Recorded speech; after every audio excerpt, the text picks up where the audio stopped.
महाराष्ट्र में नवाब मलिक के नाम पर इन दिनों महाभारत छिड़ी है।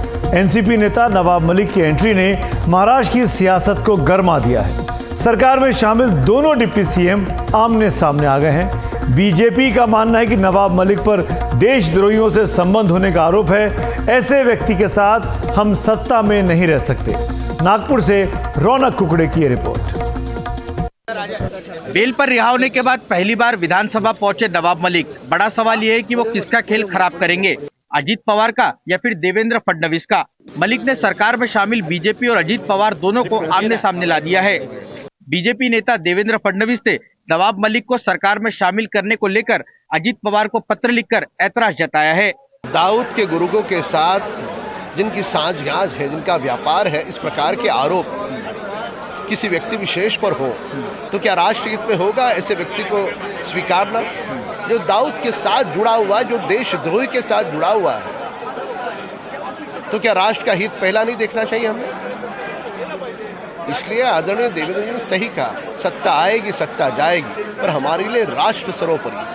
एकनाथ शिंदे की पार्टी ने भी बीजेपी के सुर में सुर मिलाया है। उन्होंने भी नवाब मलिक को किनारे करने की मांग की है। नवाब मलिक के बारे में उसके ऊपर राजद्रोह का खटला चल रहा है और ये गंभीर गुनाह है, छोटा मोटा गुनाह नहीं है। तो इसलिए ऐसे लोग सभागृह में हमारे सत्ते में हमारे साथ में बैठ के सत्य का आनंद लेंगे, ये हमें पसंद नहीं है, ना ये हमारी भूमिका है। इसलिए देवेंद्र फडणवीस साहब ने जो कहा है कि हम सत्य में उनको हमारे साथ में रखना नहीं चाहते, पार्टी ने उनका अलग से डिसीजन लेना चाहिए, वही हमारी भूमिका है।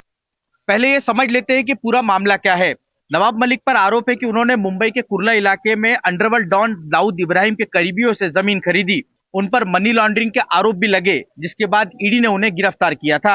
18 महीनों तक जेल की सलाखों के पीछे रहने के बाद कोर्ट ने सेहत के आधार पर उन्हें बेल दी। बेल पर रिहा होने के बाद मलिक जब विधानसभा पहुंचे तो विधान भवन में एनसीपी के सत्ताधारी विधायक जहां बैठते हैं उसी कड़ी में बैठे, जिसके बाद से ये हल्ला मच गया है।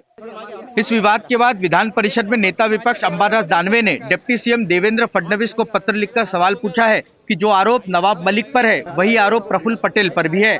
उन्होंने भी इकबाल मिर्ची से मुंबई के वर्ली इलाके में प्रॉपर्टी खरीदी थी, लेकिन बीजेपी उन पर कुछ नहीं बोलती। नवाब मलिक का इशू ये नौटंकी है देवेंद्र फडणवीस की। इकबाल मिर्ची से प्रफुल्ल पटेल का संबंध है, उसके आधार पर उनकी ईडी की कार्रवाई हुई, उनकी पूरी प्रॉपर्टी जब्ती की गई, तो वो बैठ सकता है।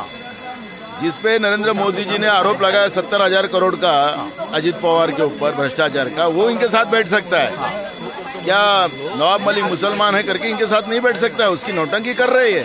हालांकि इस विवाद के बाद उप मुख्यमंत्री और एनसीपी नेता अजीत पवार ने कोई सीधा जवाब तो नहीं दिया, लेकिन कहा कि नवाब मलिक ने उनके दल को समर्थन देने का कोई ऐलान नहीं किया है। लिहाजा पहले नवाब मलिक अपनी भूमिका साफ करे, उसके बाद उनको लेकर पार्टी अपना फैसला लेगी। नवाब मलिक साहब, फडणवीस का पत्र मिला है, पहले नवाब मलिक का अधिकृत स्टैंड क्या है ये सामने आने दीजिए, उसके बाद मैं अपनी बात रखूंगा। विधानसभा सदस्य कहां पर बैठते हैं ये मैं तय नहीं करता, ये अधिकार विधानसभा अध्यक्ष का होता है। राजनीति में अक्सर बयान और फैसले बहुत ही सोच समझकर किए जाते हैं। उसके राजनीतिक परिणाम आने वाले दिनों में क्या होंगे, इसको ध्यान में रखते ही ये कदम उठाए जाते हैं। लेकिन ये देखा गया है कि जल्दबाजी में अगर कोई फैसला किया गया तो अक्सर बैकफायर कर जाता है।